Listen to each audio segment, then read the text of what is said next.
Eu convidar os irmãos para ver as nossas Bíblias. Quem tem Bíblia, abre aí. Lá no livro de Salmos. No livro de Salmo, capítulo 4.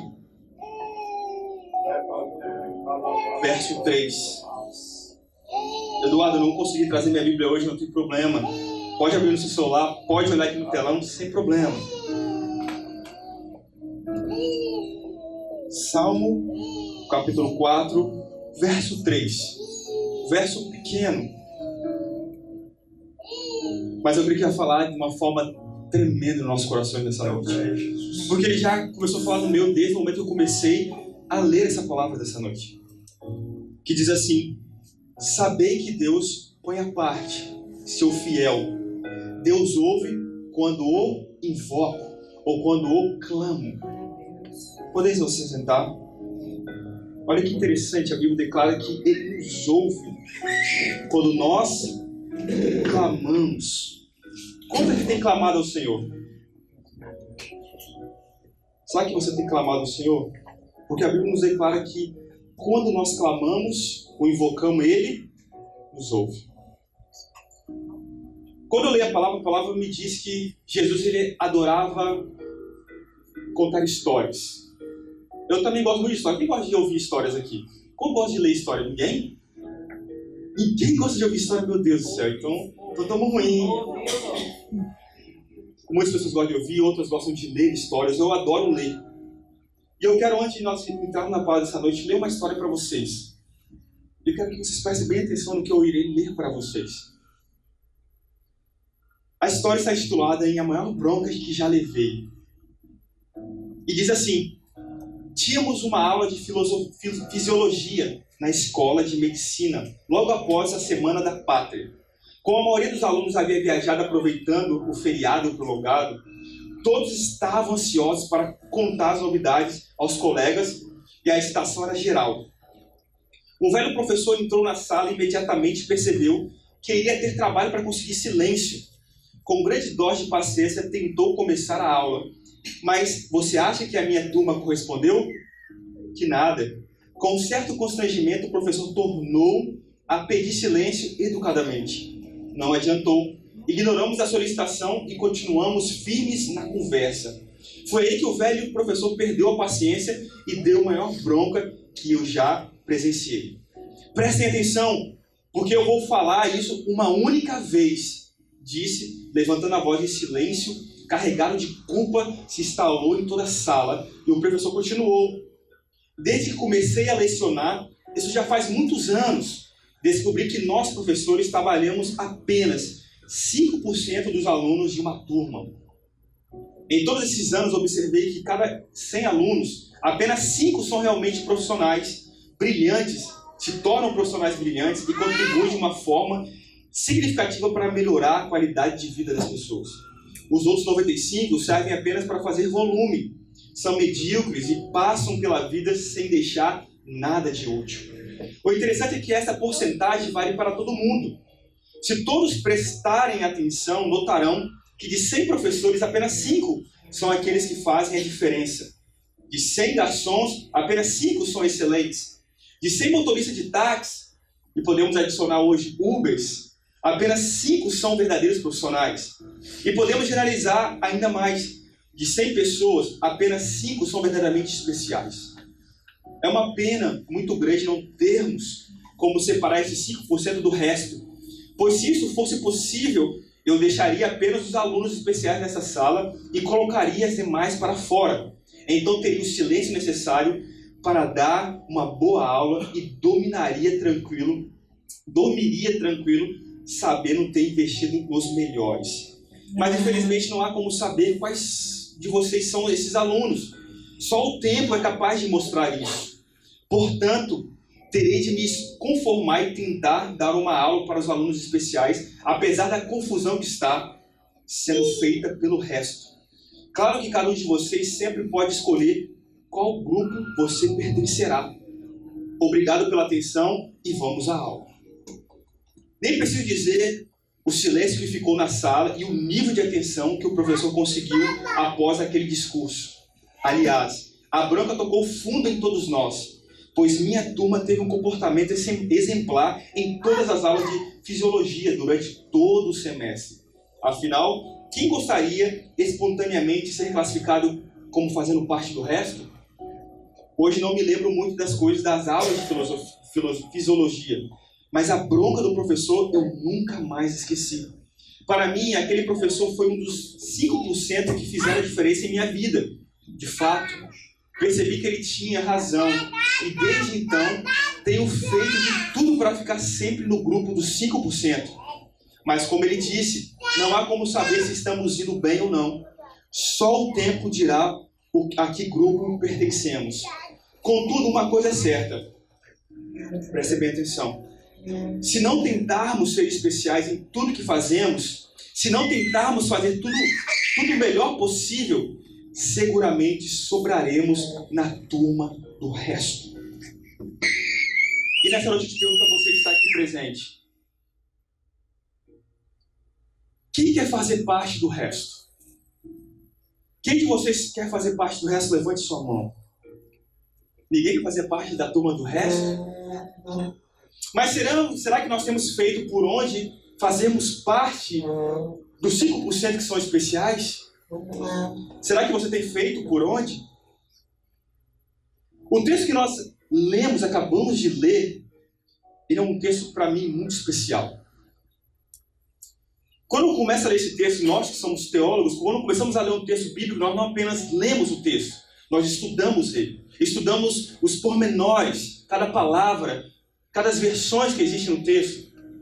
Nós começamos a fazer o que nós chamamos de exegese do texto, delimitações do texto. Tentamos estudar o texto na sua língua original. E tentamos entender o que o autor do texto quis nos dizer quando ele escreveu esse texto para nós. Não especificamente para nós, ele escreveu para aqueles que estavam na sua época. Mas os textos bíblicos, muito deles, eles ultrapassam o seu tempo e eles podem ser usados nos dias de hoje. Para mim e para você. Porque a Bíblia é como se fosse um manual de vida para nós. Amém? Amém. Aleluia? Glória a Deus. Para que possamos olhar para ele e aprendermos com aqueles que viveram no nosso passado. Eu, pelo menos, sou assim, eu aprendo com todo mundo. Com as pessoas de hoje, com as pessoas de amanhã, com as pessoas do passado. E eu vejo que esses textos do passado, que muitas vezes é um passado muito distante, passaram por situações e eles nos contam o que eles passaram. Para que nós possamos o quê? Nos espelhar muitas das vezes e aprendermos com ele. É a mesma coisa. Quantos aqui aprenderam com seus pais, com suas mães? Seu pai e sua mãe talvez te educou e te ensinou o que ele aprendeu com os pais e as mães deles e assim por diante, não é assim? E você vai ensinar os seus filhos no caminho que deve andar. E o ensinamento ele vai passando. E quando eu olho para os textos, quando começamos a estudar, eu gosto muito de olhar várias versões. Se você tem a sua Bíblia em casa, talvez... Quantos aqui tem Bíblia? Levante sua mão. Vamos orar. Para que cada dia mais nós possamos ler a palavra do Senhor. E quando você olha, você vai ver que tem várias versões de Bíblia. Quem já viu isso? Já reparou isso? Tem a Bíblia da mulher, tem a Bíblia pentecostal, tem a Bíblia de estudo, tem a Bíblia isso tem várias versões. E quando eu comecei a ler esse texto, eu falei, não, eu preciso olhar em outras traduções. Porque o texto que eu li na minha Bíblia, ele diz assim: sabei que Deus põe à parte seu fiel. Deus ouve quando eu o invoco. Mas existem mais 4 versões que eu peguei, que vai estar aqui atrás mesmo, vou compartilhar. A primeira versão é da Almeida revisada e corrigida, que diz assim, e vocês vão ver aqui atrás que tem algumas palavras que são em destaques, que é a palavra que eu quero dar uma ênfase nessa noite. Diz assim: sabei, pois, que o Senhor separou para si aquele que é querido, e é querido. O Senhor virá quando eu clamar a Ele. Na nova tradução da linguagem de hoje, diz assim: lembrem que o Senhor Deus trata com cuidado especial aqueles que são fiéis a Ele. E o Senhor me ouve quando eu o chamo. Na nova versão internacional diz o seguinte: sabei, porém, que o Senhor escolheu o piedoso. O Senhor ouvirá quando eu o invocar. E a Almeida revisada e atualizada diz assim: sabei, porém, que o Senhor distingue para si o piedoso. O Senhor me ouve quando eu clamo por Ele. Tem algumas diferenças, não tem? Mas o sentido é o mesmo. A palavra que eu quero destacar aqui é a palavra que ele diz que Deus ele separou. É a palavra no hebraico, que esse texto do livro de Salmos é um texto que foi escrito no hebraico. E existe essa palavra que se chama pala. Eduardo, o que significa essa palavra? Essa palavra significa ser distinto, ser separado, ser distinguido, ser maravilhoso. A Bíblia está nos dizendo aqui que Deus ele separa os seus. E quando eu olho para esse texto e começo a estudá-lo, eu vejo que ele é um salmo davídico. É um canto davídico.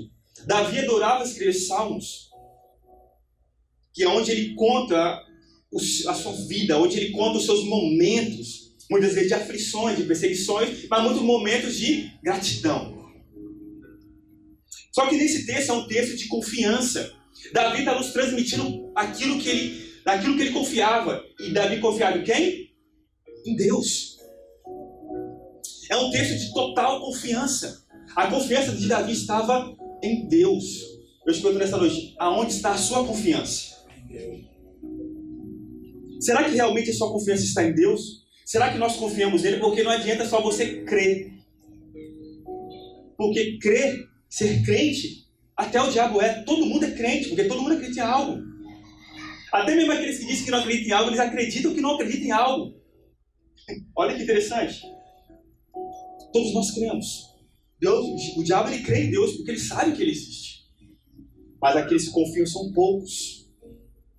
É a mesma coisa, se você pega seu filho, vamos dar um exemplo, um filhozinho de 1 ano, 2 anos, e colocar ele em cima da mesa e mandar ele pular, ele vai fazer o quê? Ele vai pular. Porque ele confia em você que é mãe, ele confia em você que é pai. Será que nós confiamos totalmente em Deus? Olha só, Davi, ele confia em Deus. E ele escreve um salmo mostrando isso. E quando eu leio esse salmo, eu divido esse salmo em 3 partes, em 4 partes. A primeira parte é o verso 1, que o verso 1, ali nós vemos Davi em busca de um socorro divino. Davi está buscando socorro, é a mesma coisa, quando nós estamos em aflições, nós buscamos a quem? Você busca quem quando você está em aflição, perseguição, dificuldade? Quem você busca? Eu, pelo menos, busco a ajuda do alto, a ajuda de Deus. Davi, da mesma forma, porque ele confiava em Deus. E como ele confiava, ele buscou socorro em Deus, um socorro divino. E quando nós vamos para o verso de 2 ao 5, nós vemos que o texto nos mostra que Davi nos exorta, e estava exortando o seu povo a crer em Deus. Todas as vezes que nós vemos aqui, eu que sou pastor dessa igreja, junto com o nosso pastor presidente, o pastor Toninho, exortando vocês a confiar em quem? A crer em quem? Em Deus. Porque somente Ele pode todas as coisas. Somente Ele pode te livrar. Somente Ele pode te abençoar. Eu não tenho nada para te dar. Eu só posso te ajudar a caminhar pelos caminhos que é Jesus. E o terceiro ponto, que é do verso 6 ao verso 8. Nós vamos ver aqui algo interessante. Que apesar da oposição, apesar das perseguições, Davi demonstra confiança no Senhor. E o que mais interessante é que no verso do 7, do 8 e do 9, olha o que diz a Bíblia: pusesse em meu coração mais alegria do que quando o trigo e o seu vinho transbordam. Em paz me deito e logo adormeço. Porque só tu, Deus, faz-me viver em segurança. A Bíblia está nos dizendo, Davi está nos dizendo que a paz eu encontro em Deus. A segurança eu encontro em Deus. E somente quem me dá alegria é Deus. Eu acho que um dos maiores objetivos da vida do ser humano hoje em dia é ter alegria. Quem quer ser alegre aqui? Quem quer ter alegria na sua vida? Quantos querem? Amém. Quantos não querem viver uma vida alegre? Quantos não querem viver uma vida de paz? De uma tal forma que é uma paz que nós não conseguimos com nossas forças, mas é uma paz que excede todo conhecimento, que somente Ele pode nos dar. A Bíblia declara que Deus ele nos dá uma paz que excede todo conhecimento. E por último, Deus ele nos dá segurança. Porque deixa eu te dizer uma coisa, muitos vão falar assim, ei, irmão, você tem que vigiar, toma cuidado por onde você anda. Você pode tomar o maior cuidado que for, mas se for para acontecer, vai acontecer. Se for para você ser roubado, você vai ser roubado, não adianta. Mas é por isso que eu confio em Deus, sabe por quê? Porque quando eu confio em Deus, Ele me livra, Ele me guarda, Ele me protege. E Davi está nos mostrando isso, que eu só consigo isso, alegria, paz, segurança em Deus.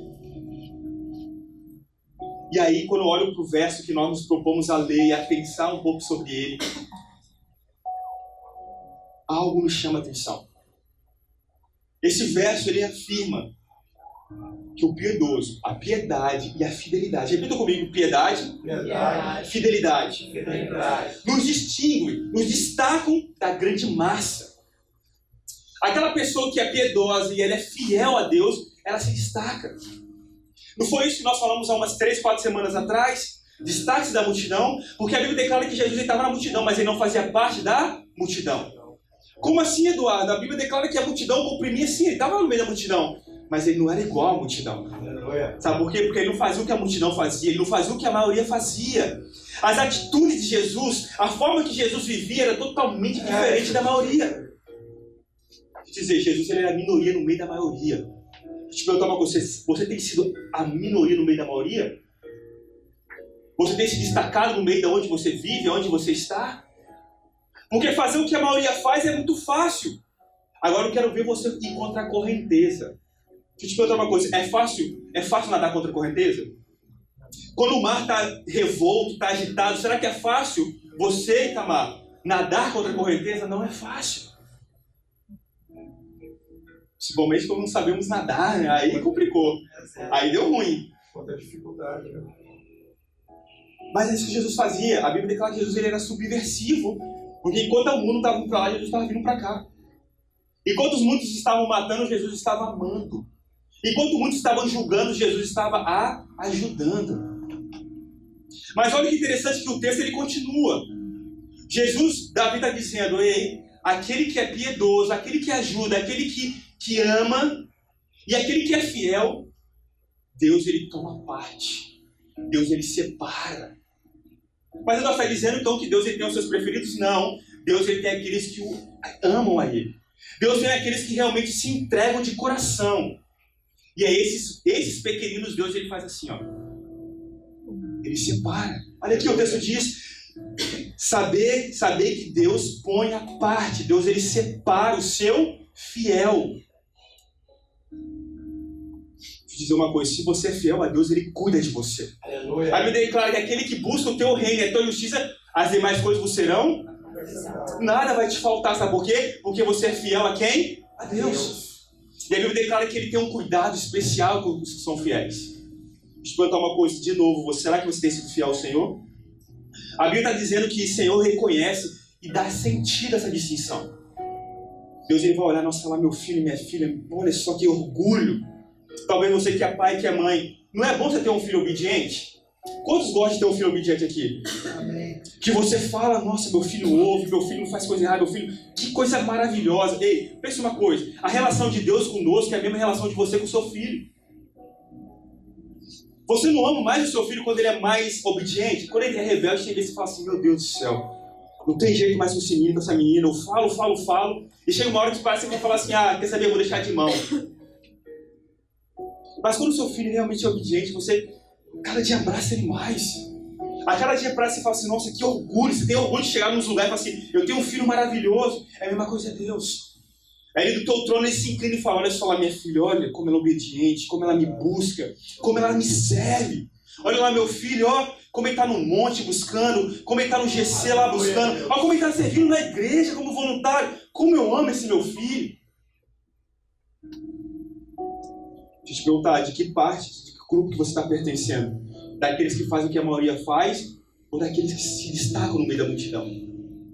Você pergunta nessa noite, qual a parte que eu faço? De que grupo? Será que eu faço o grupo daqueles que estão a parte de Deus, que Deus separa, ou será que eu faço parte do resto? Aquele que a maioria faz, eu também faço. E aí nós temos que aprender uma coisa muito interessante. Que ser diferente, porque a palavra de hoje fala sobre ser diferente. Ser diferente para contrariar, não é isso que o texto está dizendo. Não é isso que Davi quer nos dizer, quer nos passar. Eu vou ser diferente para contrariar. Eu vou ser rebelde para mostrar ao meu pai e minha mãe que eu não obedeço a eles. Não é isso que Davi está nos dizendo. Não é isso que Davi quer nos ensinar. Não é isso que ele quer ressaltar. E nós começamos a entender, olhando para esse texto, que ser diferente tem mais sentido quando somos pelo Senhor.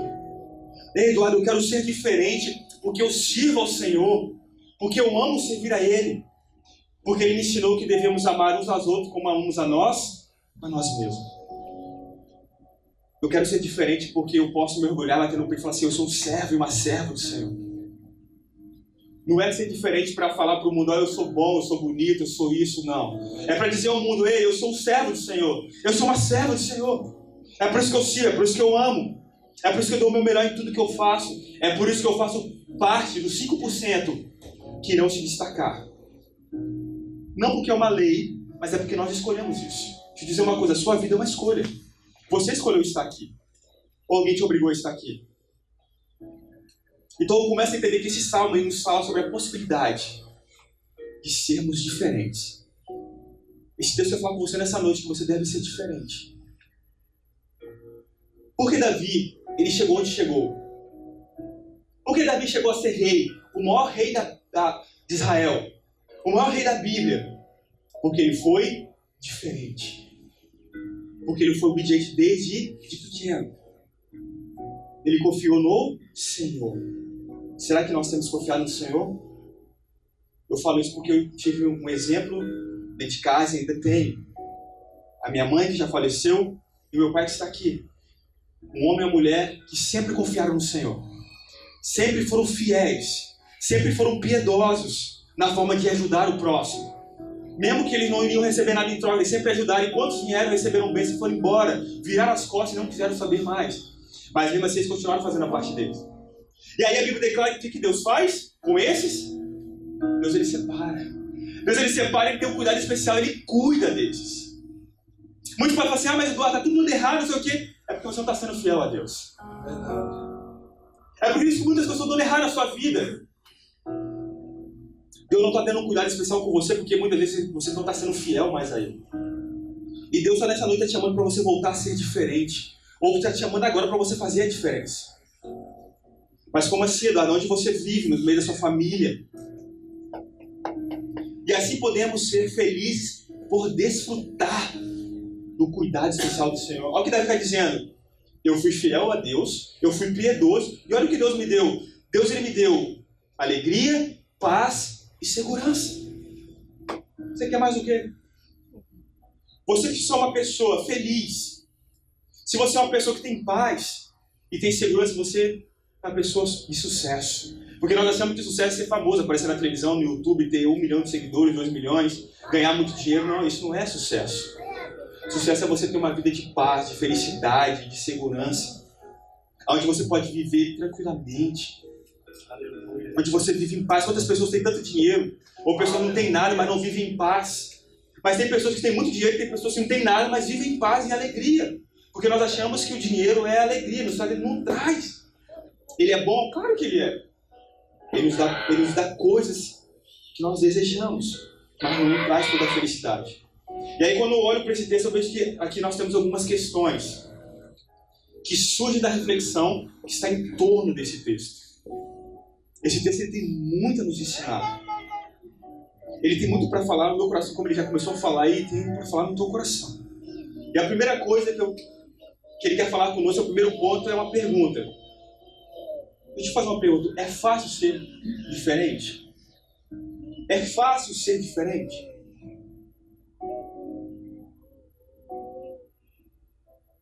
Não é fácil ser diferente. Principalmente no mundo que nós vivemos hoje, na sociedade que nós vivemos hoje, que existe uma pressão da massa. Como assim, Eduardo? Uma pressão. É uma pressão muito grande para que nós, eu e você, não destoemos, não nos destaquemos, não sermos diferentes. É uma correnteza que parece que nos leva. Aí como eu falei antes, nadar contra a correnteza não é fácil. Sabe por que quando você começa a nadar, você começa a ver dificuldade, seus braços vão começar a pesar, vão começar a cansar, o fôlego, você começa a perder o fôlego, e a cada vez mais, aquela negócio vai te levando para trás, você dá 2 braçadas para frente, daqui a pouco você dá 4 para trás, e aí chega um momento que você faz o quê? Olha pro lado e fala assim, quer saber? Eu vou fazer igual o Zeca Pagodinho, deixa a vida me levar, correnteza me leva. E aí nós começamos a fazer o que a maioria faz. Porque muitas das vezes nós temos vergonha de ser diferentes. O Eduardo, ser diferente é difícil, né? Na minha casa ninguém é evangélico, e aí meus amigos eles começam a me zoar. Lá vai o crente, lá agora tá indo para a igreja, virou crente. E aí a pressão ela vai tão grande que muitas vezes você fala assim, quer saber, eu não aguentei mais, vou desistir. Aí paramos no meio do caminho. Quantos eu conheço que já pararam pelo meio do caminho, estavam indo, e a pressão foi tão grande da massa, que eles deixaram se levar, pararam. Eu te digo, eles são uma vida boa? Deixa eu dizer uma coisa, não. Porque a Bíblia declara que Deus não tem compromisso, eu quero ter compromisso com Ele. Deus não vai ter compromisso com você se você não tem com Deus. Deixa eu te dizer uma coisa, talvez muitos aqui trabalham, talvez todos trabalham.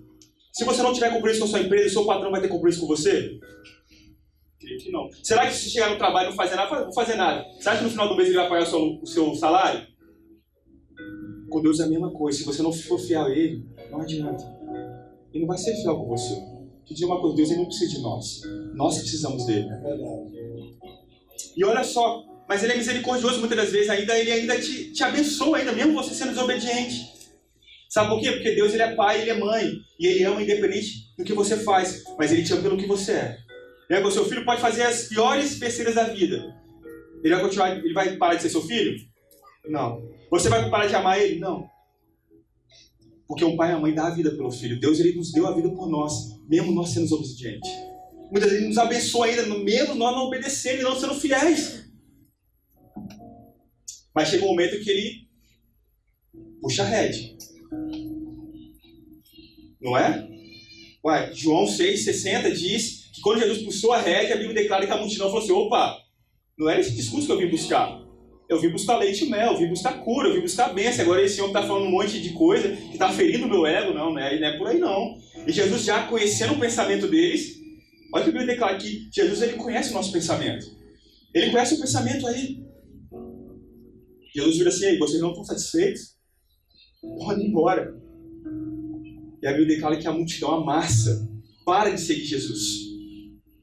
E aí Jesus vira para os 12 e fala assim, vocês também não querem ir com eles? Olha que Jesus maravilhoso. Ele nos dá o poder de escolha. Ele fala assim, não, vocês também não querem ir?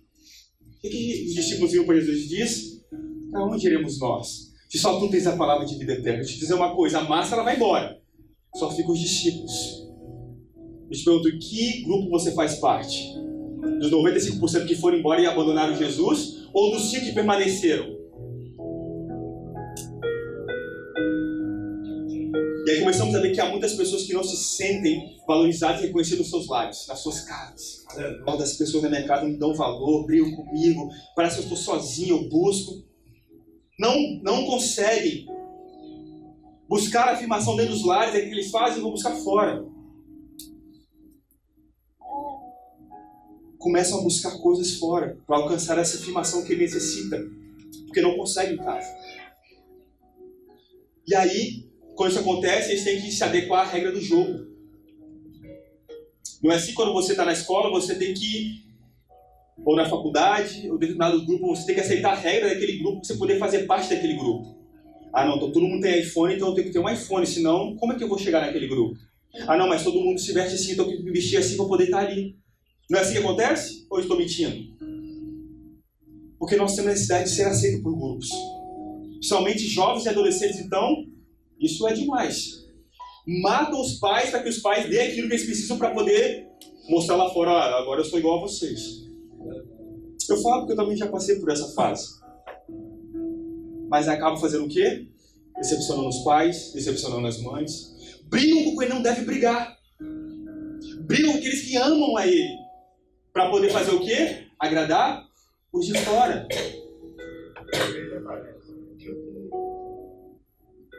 Entendem? Mas não querem fazer a diferença. Porque nós queremos assumir a moda, porque nós vivemos num mundo de modismo. Não é isso? Eu falo porque eu já passei por essa fase. Antigamente tinha uma galera que vivia de Nike Shox. Eu, pô, cara, Nike Shox. Eu lembro até que uma vez o meu primo lá no Rio de Janeiro comprou Nike Shox pra mim na época, que só tinha lá de 12 modas. Eu queria chegar aqui na galera e mostrar aí, ó, meu Nike Shox. Porque nós queremos viver um modismo. Nós não queremos fazer diferença. E aí muitas vezes nós reclamamos a voz de liberdade que nós temos em casa, mas abrimos mão dela para poder fazer parte de outro grupo que muitas vezes não vai nos valorizar. Então, alguma coisa é boa. Muitas pessoas dizem que uma coisa é boa porque a Mônica está dizendo. Você já viu isso? Ah não, eu vou naquele lugar aqui, naquele lanche ali que todo mundo falou que lá é bom. Então deve ser bom. Não é assim que acontece? Ah não, mas aqui é ruim porque todo mundo diz. Ah, não vou naquela igreja ali porque... Não, uma igreja, pô, eu nunca ouvi falar, né? É famosa. Mas não, mas eu vou naquela igreja que tá todo mundo indo, então deve ser bom. Sabe por quê? Porque nós somos levados pela maioria. Nós não temos a nossa liberdade, não temos a nossa opinião própria. Eu vou lá porque eu sinto Deus lá. É verdade. Eu tô aqui porque eu sinto Deus aqui, independente se tá vazio ou tá cheio, eu sinto Deus aqui. Mas as pessoas são levadas pela massa. A que nós chamamos de massa de manobra, são pessoas manipuláveis, muito fácil de manipular. O que eu mais vejo aqui nas igrejas, fácil manipular pessoas. Sabe por quê? As pessoas não querem viver o verdadeiro evangelho. Eu não quero viver a verdade do evangelho, eu quero viver o evangelho consumista. Onde eu digo, ei, vem que você vai receber isso. E aí eu vou. Nós vivemos pelo que vemos e não pelo que sentimos. Deixa eu dizer uma coisa, o evangelho ele é sentido, ele não é visto. Aleluia. Jesus disse, bem-aventurado, feliz aqueles que não precisaram ver, mas creram sem precisar ver. Olha que interessante. Eu não preciso crer para ver, porque eu sinto ele em mim. Se me disserem, ó, ressuscitou morto lá, eu vou falar, eu creio, eu não preciso lá ver, sabe por quê? Porque eu creio que meu Deus ele tem poder para fazer isso. Você tem confiança em Deus? Você confia em Deus? Nós temos que analisar isso. E não podemos ir pela massa, pela maioria. Ei, o Espírito Santo está em você. Começa a abrir os seus ouvidos para ouvir o chamado. Deus, o que o Senhor quer de mim? Me mostre onde eu devo ficar. Eu não quero ir porque todo mundo está dizendo que é bom. Eu quero ir porque eu sinto. Eu quero ser diferente, eu quero fazer a diferença. E eu te pergunto o segundo ponto. O que é de errado em ser diferente? Há algo errado em ser diferente?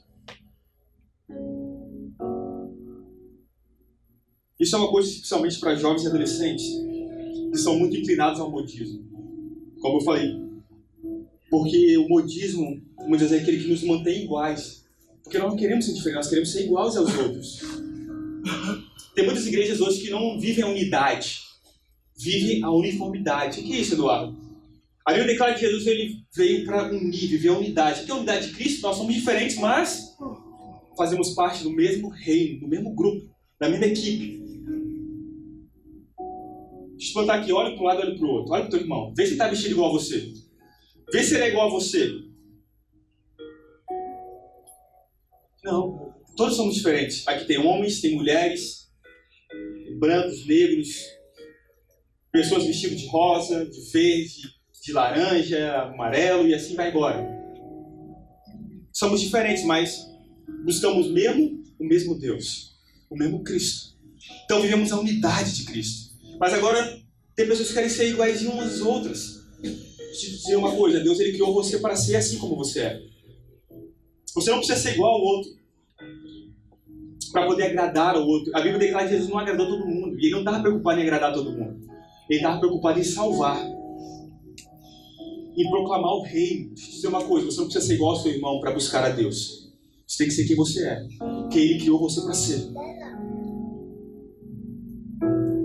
Você não precisa estar na moda para buscar Deus. Você tem que ter Deus no coração sincero. Deus ele não vai olhar pelas suas roupas.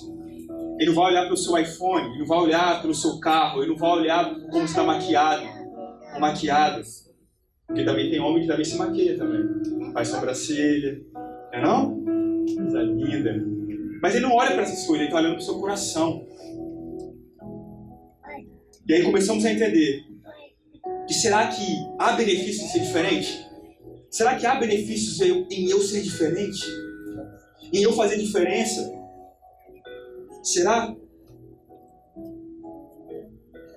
Eu creio que sim. Principalmente que nossos líderes, principalmente pessoas que têm muito tempo na igreja, nós vamos ver que nossos líderes, nosso pastor, sempre nos disseram que teríamos que ser diferentes. Já viu os pastores que pregam, você tem que ser diferente do pessoal do mundo? Porque nós falamos muito isso na igreja, pessoal do mundo e pessoal da igreja, não é? Eu não gosto muito de usar essa expressão, porque parece que é como se nós fôssemos extraterrestres e eles fossem pessoas do mundo. Não, fazemos parte desse mundo. Há pessoas que decidiram seguir a Cristo e estão na igreja e pessoas que não decidiram. Mas nossos pastores sempre disseram isso, sempre nos ensinaram, pelo menos quando antes de eu ser pastor ou era de outras igrejas, sempre me ensinaram assim, ó, você tem que ser diferente do pessoal do mundo. Mas diferente como? Tem que ser uma diferença em Cristo Jesus. Não uma diferença que eu quero ser melhor do que eles. Ah, não, agora você é santo e você é superior a eles. Não. Eu sou melhor em eles, sabe em quê? Em atitudes, em amar, em me comprometer, em ajudar, em julgar menos. Mas como nós nos dispomos a ser diferente, isso é tão constrangedor, é tão ameaçador. Ah, eu sou diferente, pô, tá todo mundo bebendo, eu puxando. Eduardo, você proíbe alguém de ir pra balada? Não proíbo, não. Jamais proibiria. Pode ir, fica à vontade. Eu quero ver se lá dentro você vai fazer diferença. Isso é meio louco, né? Não, mas todos os pastores falam que não. A Bíblia declara que Jesus estava em todos os lugares. Festas e bebidas. A gente dizer uma coisa, ele fazia o que o resto fazia? Sim ou não? Você pode estar onde seus amigos estão bebendo com força, mas é você que tem que fazer a diferença. Quantas vezes eu e meu pastor, nós fomos em festa que estava regada a bebida, e nós não precisamos excluí-los, não precisávamos julgá-los, nós estávamos lá. Mas nós fazíamos o que eles faziam? Não. Nós fazíamos a diferença. Para muitos é considerado, não, mas está todo mundo bebendo, eu tenho que beber também, sabe? Porque nós queremos fazer o que a maioria faz. Porque não queremos ser diferentes. E ser diferente, por outro lado, pode abrir portas. Como assim, Eduardo? Vou levar isso para o mundo do empreendimento. Se você é um funcionário que é diferente, que faz a diferença que você trabalha, deixa eu te dizer uma coisa, o seu patrão vai olhar diferente para você.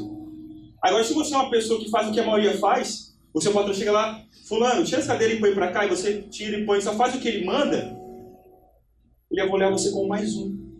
Agora, se você é um funcionário MA+, como assim, Eduardo? O que é isso? Se eu sou um funcionário que, quando meu patrão me pede algo, eu entrego ele melhor, antecipado e mais do que ele pediu, deixa eu te dizer uma coisa. Ele vai falar assim, não, aquele ali eu tenho que confiar nele. Aquele ali, aquela ali é aquela que eu tenho que, daqui a pouco eu tenho que promover ele, eu tenho que dar um salário maior, porque eu não posso perder aquela pessoa aqui. Agora, se você é uma pessoa que faz o que todo mundo faz, olha no mundo do futebol, por que Messi, Cristiano Ronaldo, Neymar chegaram onde chegaram? Porque eles foram diferentes. Se dedicaram mais. Eu estava vendo o filme do Cristiano Ronaldo, e aquele homem é um verdadeiro atleta. É um homem que se diferencia, é um cara que se dedica, não sai para as baladas, é um cara que fica em casa, é um cara que cuida do filho, um cara que treina. E o que ele faz? A diferença quando ele entra em campo. E é por isso que ele é recompensado do jeito que ele está sendo. Foi 2, 3, 4 vezes melhor do mundo, 5. É a mesma coisa nos caminhos do Senhor, é a mesma coisa na casa do Senhor. Se você é uma pessoa que faz sempre o mesmo, eu só vou na igreja, sento no meu banco, assisto o culto e vou para casa, sempre faz isso, que diferença você está fazendo no reino? Que diferença você está fazendo na igreja que você faz parte? Nenhuma. Se você é uma pessoa que não produz fruto, você não frutifica, você não convida ninguém, você não traz ninguém para a igreja, você não fala de Jesus para ninguém, que diferença está fazendo para o reino de Deus? Nenhuma. A Bíblia diz que nós temos que ser diferentes. E aí Jesus vai começar a olhar diferente para você. Aquele meu filho está me servindo, aquele meu filho está fazendo algo diferente. E isso vai abrir portas para fazer com que pessoas prestem mais atenção em você. Até mesmo que eu possa olhar, nossa, aquela irmã, aquele irmão ali, nossa, puxa, como ele serve, como ele se dedica, ele chega cedo, ele chega no horário. Está na reunião, ele está lá, está no culto, ele está lá, está no GC, ele está lá, está no não sei o que, ele está lá. Porque ele faz a diferença. Porque ele é diferente. E como eu disse, nós temos o poder da escolha. A Bíblia, quando começamos a lê-la, nós vamos ver que ela nos dá a entender que nós temos um livre-arbítrio. Jesus, ele chega para o discípulo e fala: me siga. A Bíblia declara que eles nos seguiram. Não porque Jesus obrigou, mas sim porque eles decidiram ser diferente e fazer a diferença. E aí nós vamos ver que no mundo competitivo, ser diferente pode ser determinante para o seu sucesso. Como eu disse, estou falando de sucesso de fama. Fama é uma coisa, sucesso é outra. Viver em Cristo é ter sucesso, porque eu vou ter paz, alegria e segurança. E as pessoas virão olhar para mim e para você e vão falar assim: nossa, como é que uma pessoa, como aquela irmã é diferente? E nós também nós possamos estar passando num lugar e uma pessoa chegou assim: ei, cara, às vezes me dá uma irritação que você está sempre alegre. Porque quando você é diferente, você vai incomodar. E quando você começa a trazer esse incômodo, é porque você está fazendo diferença. Quando você está fazendo diferença, Deus se agrada de você. Porque Jesus não veio para ser mais um, ele veio para fazer a diferença. E ele nos chama também para fazer a diferença. Porque se Jesus ele chegasse no mundo, sentasse, ficasse na casa dele parado, não fosse levar o evangelho, quantos de nós estaremos recebendo a palavra agora? Quantos de nós estaremos recebendo a salvação agora? Ninguém. Então Jesus quer que nós façamos a diferença onde nós trabalhamos, na faculdade, na sua casa, na sua família. É difícil, principalmente na nossa casa, onde nós temos intimidade. As pessoas vão olhar, que nada. Mas nós temos que procurar fazer diferença, porque isso não vai nos levar ao sucesso. E aí nós vamos ver que ao mesmo tempo em que vivemos um momento que acelera intensamente a diferença, que celebra intensamente a diferença, somos incentivados a não ser diferentes. A sociedade quer nos padronizar. Sabe por quê? Porque é muito mais fácil controlar. Se eu coloco todo mundo igual, se eu não passo conhecimento, eu consigo manipular facilmente as pessoas. É por isso que tem muitas igrejas, muitos líderes que não levam o conhecimento que devem levar para os seus fiéis, que fazem parte ali. Por quê? Porque se eu levar o beabá, é muito mais fácil de manipular. E eu te manipular é muito mais fácil de lidar com a liberdade. Então eu vou lidar com você com o quê? Com a lei. Porque a lei vai te aprisionar. Normas e regras. Mas quando eu dou liberdade, aí peraí, vai ficar solto, aí ficar solto eu não tenho controle. Se eu tiver o controle, aí deu ruim. A Bíblia declara que Jesus ele veio para nos dar vida, e vida eterna e vida com abundância, mas ele veio para nos dar liberdade. Eu não preciso obrigar você a fazer nada que você queira. Porque quem convence é o Espírito Santo de Deus. Ele tem todo o poder.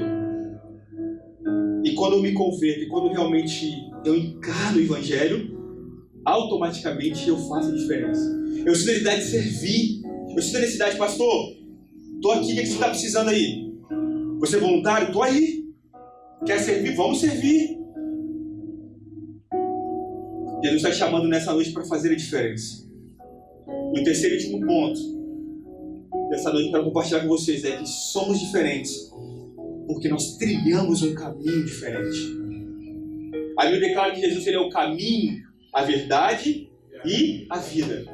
A Bíblia declara que ele é o caminho. Quando eu começo a caminhar no caminho que é Cristo, a minha vida é transformada. Não há como eu ficar da mesma forma que eu cheguei. Porque a Bíblia declara que quando eu tenho encontro com Jesus, a minha vida é transformada. Eu não consigo mais viver aquela vida que eu vivia antes. Novas coisas começam a acontecer. Tudo se passa, tudo se faz novo.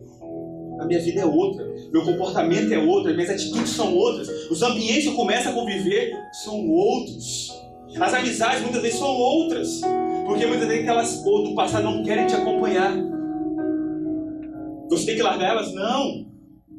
Eduardo, você tem amizades que estão fora da igreja? Não, o que mais tem.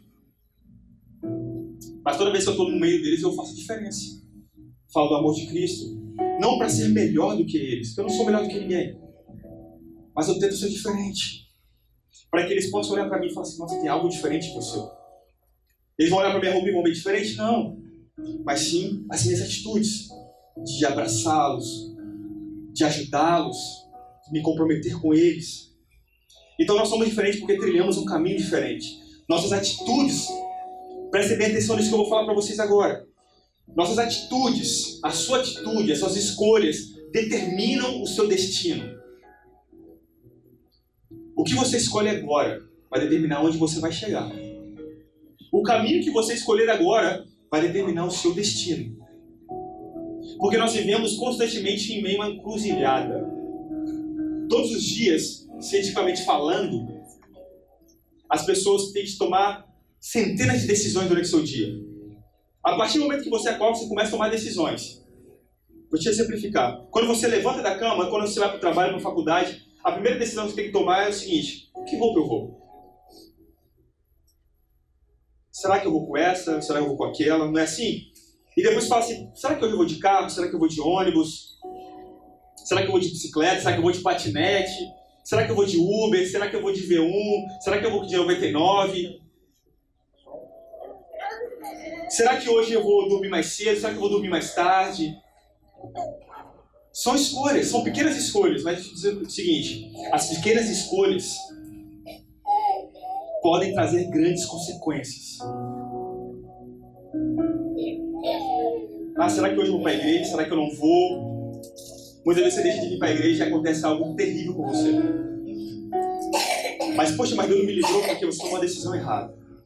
Jesus, ele nunca vai te obrigar a tomar uma decisão. Ele vai falar assim: você tem o poder da escolha, mas aguente a consequência.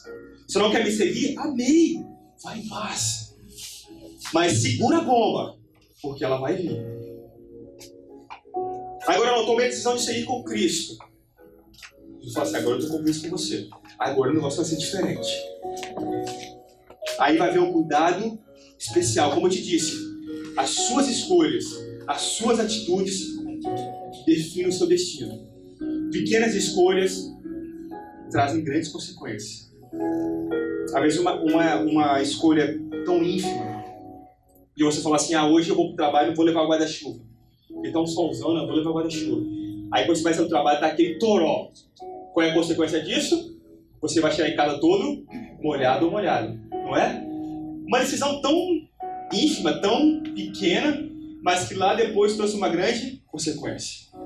Quantas pessoas decidiram buscar um evangelho de consumo e hoje estão vivendo uma vida que eu posso dizer de desgraça?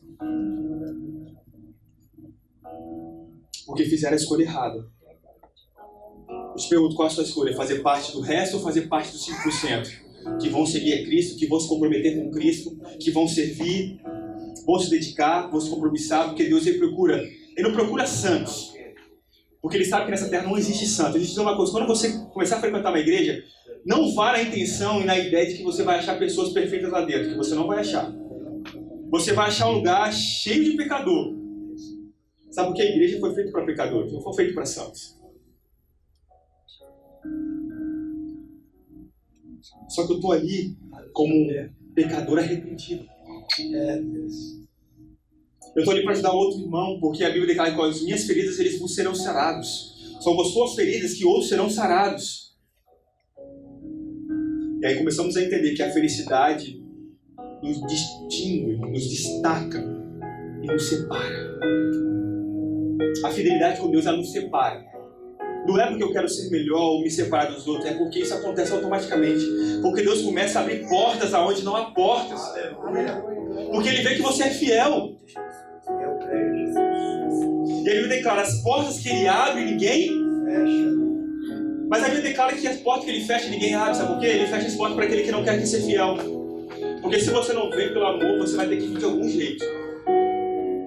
Ele fala: peraí, eu sei que aquele irmão ali, ele adora o dinheiro. Vou fechar tudo. Eu quero ver se ele vai vir. Aí tem pessoas que falam: não, Eduardo, eu não posso servir, eu não tenho tempo, eu não posso. Aí Deus vai lá e fala assim: não, peraí, eu preciso desse meu irmão, dessa minha irmã. Aí Deus te dá deixa só uma enfermidade pegar, você fica de cama. Aí acontece: Deus, se você me curar, eu vou fazer tudo pelo Senhor. Deixa eu dizer uma coisa: não espere você cair para você começar a servir. Sirva agora. Não espere Deus te provar. Não espere a luta para começar a servir, começar a se comprometer. Quantas pessoas eu já vi por onde eu passei com o nosso pastor, com a nossa pastora, que esperaram a luta vir para começar a ser fiel a Deus, aí já era tarde. Deus está te dando a oportunidade hoje. Não deixe para amanhã o que você pode fazer hoje.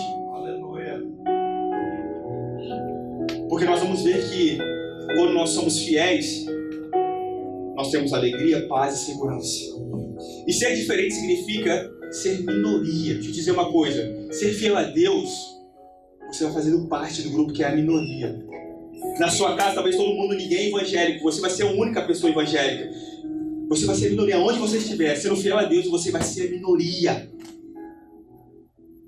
Mas olha que interessante, porque a lógica do reino é totalmente diferente da lógica do ser humano. A lógica do reino é que a minoria, que é a maioria do reino. Olha que louco, que a Bíblia declara que o menor é o maior. Aquele que serve, aquele que é o maior. Muitas das vezes é meio estranho de poder entender isso. Porque é igual o Águido pregou semana retrasada, a matemática de Deus. A matemática de Deus não é igual a nossa, que eu somo 1 mais 1 que dá 2. Se nós temos uma igreja onde todo mundo quer dar, todo mundo vai receber. Mas se eu tenho uma igreja onde todo mundo quer receber, ninguém vai receber. É uma coisa, se eu colocar aqui um barril de água e todo mundo começar a tirar água daquele barril e ninguém encher aquele barril, o que aquele barril vai fazer? Vai esvaziar. E aí ninguém vai poder pegar mais água, porque ninguém quis encher aquele balde, porque todo mundo só queria receber. Agora a pergunta que eu te faço nessa noite é o seguinte: você veio aqui para quê? Você veio para dar ou você veio para receber? Porque a maioria das pessoas falam assim: eu vou lá na igreja para receber a minha bênção. Não buscam a Deus de forma correta. É por isso que vive uma vida medíocre. Vive, quando eu falo mediocridade, que vive na média. É igual a todo mundo. Como eu te falo, eu quero te chamar nessa noite a viver a lógica do reino dos céus.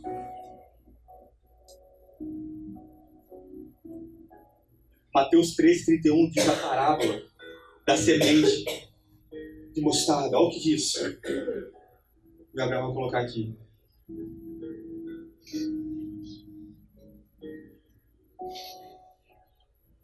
E contou-lhe ainda outra parábola. O reino dos céus é como um fermento que uma mulher tomou e misturou com uma grande quantidade de farinha e toda a massa ficou fermentada. Volta um pouco. Mais um. E contou-lhe outra parábola. O reino dos céus é como um grão de mostarda que o homem plantou em seu campo. Embora seja a menor dentre todas as sementes, quando cresce, torna-se a maior das hortaliças e se transforma numa árvore, de modo que as aves do céu vêm fazer os seus ninhos em seus ramos. A Bíblia está dizendo, Jesus está dizendo: vocês que fazem parte do meu reino, vocês serão uma minoria. Mas a semente de mostarda, ela é a menor de todas. Mas quando ela cresce, ela se torna uma árvore, uma das maiores árvores que existe. E ele dizer, você sendo a minoria onde você estiver, você vai fazer diferença. Aleluia. Você vai ser a maioria, sabe por quê?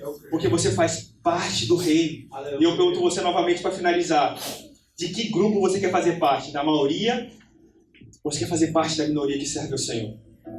Porque não importa se somos os menores ou estamos em minoria. Importante, o que importa é viver o estilo do reino de Deus. Eu quero convidar aqui na frente aqueles que querem viver o reino de Deus. Você vai se levantar e vai vir até aqui na frente: Eduardo, eu quero fazer diferença. Eu quero viver o reino de Deus. Eu quero viver isso. Eu quero ser a minoria no meio da maioria. Eu quero ser como Jesus foi. Subversivo. Ele estava na multidão, mas ele fazia diferença. Eu quero fazer parte do reino. Talvez você que está aqui nessa noite deve estar falando assim: talvez o meu ministério poderia ser totalmente diferente, mas parece que o meu ministério empacou. Parece que não foi mais. Parece que a minha vida travou e não está indo mais. É porque Deus tem um compromisso de você. E Ele está te chamando aqui nessa noite. Eu quero te convidar a estar aqui na frente. Que eu quero orar por você.